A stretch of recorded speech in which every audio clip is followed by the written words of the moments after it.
Assalamu alaikum, my dear children. I am here with the continuation of the 14th lesson revision, that is plants and animals. So let's get started.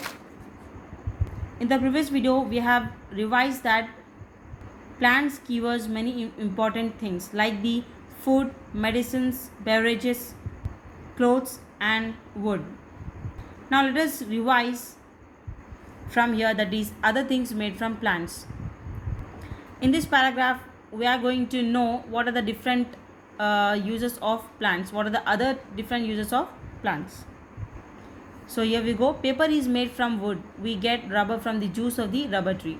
So paper, it is made from the wood, and wood we get from the tree. And from the rubber tree we get the rubber. From the juice of the rubber tree we'll get the rubber. And rubber is used to make things like erasers, tires, and pipes. So rubbers are used to make the things like erasers, tires, and the pipes. These also we get it from the plant. We get gum from the acacia tree, and also the gum we get it from the tree, that is acacia tree. Plants like rose and jasmine give us perfume. Plants give us perfume. We get it from the rose plant and jasmine plant. Plants also keep the air clean. Like us, birds and animals depend on plants for food and shelter. So the one of the main important thing of the plants are that they keep the air clean. Like we human beings, birds and animals, they also depend on the plants for the food and shelter. We must protect our trees and plants as they are useful to us. So we came to know the different uses of plants, isn't it? It is very much useful for us. So what we should do, we should try to save the trees. We must protect the trees and also plant the more trees, right? Next, animals in our world. Have you noticed that the animals around you, our earth is full of different kinds of animals. Some are big, some small, and some are really tiny. So our earth, planet earth, is full of different kinds of animals. Some animals are big in size, some are small, and some are really tiny, like the ants, isn't it? So humans have tamed some animals because they are useful to us. We keep these animals at homes or in the farms. These animals are called domestic animals. So we human beings, what we do, we tame some animals.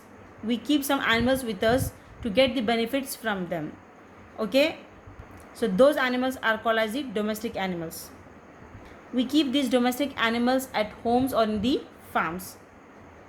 The example of the domestic animals are the cows, buffaloes, goats, hens, etc. From these we can get the benefits, like we can get the milk from the cows, isn't it? Cows and buffaloes. We get the eggs from the hen, isn't it? So these are the domestic animals that help us, right? Let us read more about how these animals help us. First one is food. From the animals also we get the food. Cows, goats, and buffaloes give us milk. Honeybees give us honey. We get eggs from hens. Some of us also eat chicken, meat, and fish. So we get the food from the animals also. Like cows, goats, and buffaloes, these three, they give us the milk, isn't it? And honeybees, from the honeybees we get the honey, and eggs we get it from the hens. And some of us, what we eat the chicken, meat, and fish. So it means that we get food from the animals, right? Next one is the clothes. We get wool from the woolly coat of sheep, and from the fur of rabbits and goats. We get silk from the cocoon of silkworms. So from the animals we get the clothes also. Like wool, we get it from the woolly woolly coat of the sheep, and also from the fur of the rabbits and goats. By using that they make the wool, okay? And we get silk from the cocoon of silkworm, and also the silk, it is made from the cocoon of the silkworms.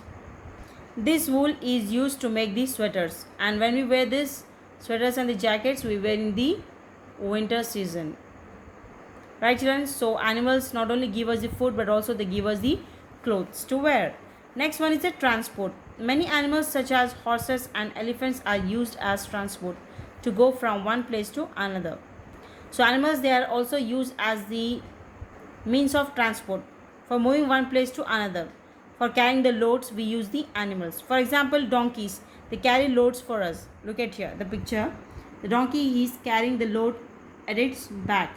So the people, they use donkeys to move the load from one place to another, while oxen and horses pull carriages. Look at here, oxen and the horses, what they do, they pull the carriages. So animals are used for the transport also. Okay, other ways in which animals help us. Let us know what are the other ways in which the animals help us.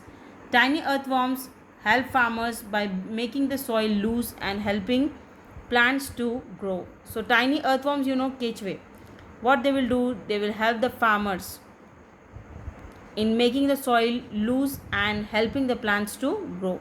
House lizards, they eat the dust mites, spiders and other insects. And within our houses, we find lizards usually during the summer season. We get to see them more, right? So what they do, these lizards, they will eat the dust mites, spiders and other insects. So in these ways, they will help us. Dogs guard our houses. We also keep some animals as our pets. They become our friends. So dogs are the best bodyguards, children. They will guard our houses, they will protect our houses, and also we keep some animals as our pets like the parrots, dog, cat and etc. And they become our good friends, right?